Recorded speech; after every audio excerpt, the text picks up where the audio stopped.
a Lei 14.510 de 2022 foi sancionada. Essa lei foi sancionada pelo presidente Jair Bolsonaro no último dia, se não me engano, foi no dia 28 de dezembro, tá? E foi publicada no Diário Oficial da União. A lei, ela trata sobre a telesaúde, regulamenta a telesaúde no Brasil. E dentro da telesaúde está a telemedicina. E essa lei, ela revoga a Lei 13.989 de 2020, que permitia o uso da telemedicina no período, né, de emergência de saúde pública que nós estávamos vivendo naquela época. Então, essa norma que foi sancionada, ela abrange todas as profissões de saúde regulamentadas e, pelo texto, ela considera a telesaúde uma prestação de serviços mediada, né, por tecnologias de informação. Então, a prestação de serviço de saúde à distância, mediada por tecnologias de informação e comunicação. Então, a telemedicina se inclui dentro dessa lei, que é a lei da telesaúde. Outro ponto importante, né? Porque ainda tem um grande mar aí para ser navegado dentro da telemedicina. Porque pesquisa aponta que 33% dos médicos do país atenderam via teleconsulta. Tá? Então, a grande maioria nunca atendeu. Mas desses 33, muitos não fizeram da maneira correta, né? Sem utilizar, acabaram não utilizando, por exemplo, ferramentas adequadas para isso, como prontuário eletrônico, ferramentas desenvolvidas para a telemedicina. Tá? Então, é importante ainda desse grupo de médicos que já atenderam por telemedicina, a gente saber que muitos ainda não fizeram da forma correta. Tá? Então, é importante a gente fazer a telemedicina dentro do que estabelece a lei e a resolução do Conselho Federal de Medicina sobre telemedicina, que foi editada e publicada no Diário Oficial da União no dia 5 de maio de 2022.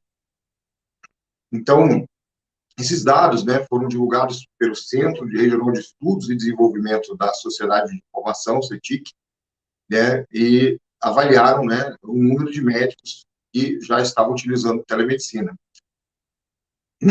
Essa TIC Saúde, ela tem o objetivo de investigar a penetração das tecnologias de informação e comunicação em estabelecimentos de saúde e a sua apropriação pelos profissionais de saúde. Então, eles fizeram esse levantamento. Em outro levantamento, estima-se que apenas 10% dos médicos do Brasil utilizaram a telemedicina nesse período de maneira correta, né, apropriada, utilizando as ferramentas adequadas. Além disso, falando em oportunidades, a gente tem que ver que o mercado da telemedicina na América Latina vai dobrar até 2023.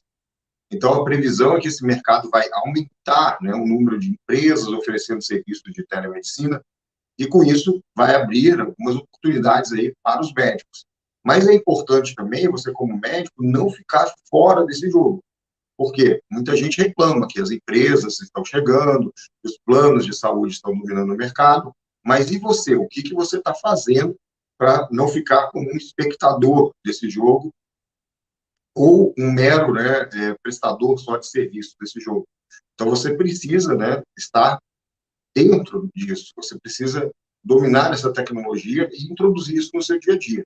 E a telemedicina, ela não é diferente da medicina, ela é uma ferramenta da medicina, então você precisa utilizar essa ferramenta no seu dia a dia. Então, a projeção de crescimento do mercado de telemedicina na América Latina é de 3,5 bilhões, tá? Então, é uma projeção muito alta, né? Isso foi apresentado lá em 2020, ainda no Global Summit. Essa projeção, então, é para 2023, tá? Então, as health techs brasileiras, elas apresentam dados de expansão de usuários profissionais e também do número de consultas que elas têm realizado. Então, a telemedicina, ela ajudou a preencher algumas lacunas na assistência à saúde no Brasil, permitiu que profissionais tratassem pacientes remotamente, né, durante aquele período que a gente estava vivendo, né, principalmente, via texto, voz, vídeo, tá? Emitindo laudos, receitas digitais. Claro que eu sempre coloco, né, para os meus alunos do curso de formação de telemedicina na prática, que as teleconsultas eu recomendo sempre por videochamada com as ferramentas adequadas para isso. Mas existe modalidade de telemedicina via chat, via voz, tá? Qualquer interação com o paciente à distância, seja por telefone, chat, também é uma forma de telemedicina, tá? Então, para maior segurança do profissional, eu recomendo fazer isso via videochamada, preferencialmente. Mas existem modalidades de telemedicina, né? Tem a teleconsulta, telemonitoramento, telediagnóstico, que seria emissão de laudo de exames, por exemplo, à distância, né? É muito comum o eletrocardiograma, na radiologia utilizam muito também, tá? E por que essa projeção, né, do crescimento do uso da telemedicina na América Latina, ela tem essa perspectiva, né? Porque a América Latina, em relação à América do Norte, não estava utilizando telemedicina até 2020. Praticamente não tinha, né, uma regulamentação, principalmente no Brasil, porque o Brasil é o maior país da América Latina. Então, se aqui não faz, praticamente ninguém está fazendo, né? Então, o Brasil é, é a locomotiva, seja para frente ou para trás, né? Então, como o Brasil não estava fazendo telemedicina ainda até 2020, então a América Latina era inexpressiva na telemedicina. Então, em comparação com a América do Norte, aqui praticamente estava inexistente. Então, os Estados Unidos já dominam esse mercado da telemedicina há muito mais tempo. Tá? E a previsão deles de projeção de crescimento para 2025 é de 64,1 bilhões de dólares. Tá? Então, eles têm uma projeção muito maior. E aqui, isso que eles já estão usando há mais tempo. Então, aqui também tem esse potencial de crescimento e a gente tem que ficar atento a isso, para não ficar de fora disso daí. Tá? Então, outro ponto importante, porque é oportunidade também, né? Tem gente que, às vezes, observa as coisas e só olha o copo meio vazio. Não, o copo está meio cheio, né? A gente tem aí várias coisas acontecendo que nos oportunizam utilizar a telemedicina e vão ampliar o uso da telemedicina no nosso dia a dia. Então, outro ponto importante, né, o número de domicílios conectados, que tem internet, né, as pessoas também, quase, né, todo mundo tem um smartphone hoje em dia, ficou muito mais acessível, tá? Então, essa oportunidade também de você estar conectado e os pacientes conectados com os seus médicos vai aumentar, né, ou com serviços de saúde, empresas, né, então, a gente vai ter essa oportunidade também, tá? Então, em 2021, para vocês terem ideia, o número de domicílios com acesso à internet no Brasil chegou a 90%, segundo dados de pesquisa nacional por amostra de domicílio. Então, isso significa que 65,6 milhões de domicílios estão conectados na internet. Tá? Então, comparado com 2019, que eles fizeram o levantamento, foram 5,8 milhões de municípios a mais. Tá? E ainda tem os dados da Anatel, que para o mês de outubro de 2022, eles estavam indicando que o Brasil tinha encerrado o mês com 261,3 milhões de celulares.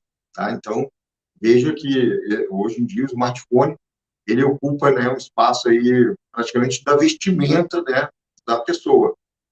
Então, garanto que vocês saem de casa às vezes e bate a mão no bolso aí, opa, cadê meu celular, né? E às vezes até o celular está lá, né? A pessoa bate a mão no bolso, o celular está lá. Então, a pessoa hoje sai sem celular, ela fica até meio desnorteada, né? Como se ela tivesse sem roupa, tá? Então, isso é um ponto de oportunidade, porque as pessoas vão estar cada vez mais conectadas. E nesse ponto, também, a gente tem essa geração de nativos digitais, né? Essas pessoas que já cresceram utilizando um celular, um smartphone, e elas estão chegando no mercado de trabalho, elas estão tendo renda e elas estão consumindo serviços e produtos. Tá? Dentro dos serviços estão os serviços de saúde. Então, vai haver uma mudança também na maneira como as pessoas chegam até os serviços de saúde e, vamos dizer assim, consomem. Né? A gente não gosta muito de falar dessa maneira por causa da medicina não é algo somente mercantilista. Mas, né, se a gente olhar com a visão da economia, né, é consumir serviços de saúde. Tá? Então, o produto, né, é levar saúde para as pessoas. Né? Então, esse é o teu produto. E as pessoas consomem esse produto. Então, cada vez mais a gente vai ter essa mudança da maneira como as pessoas consomem os serviços de saúde.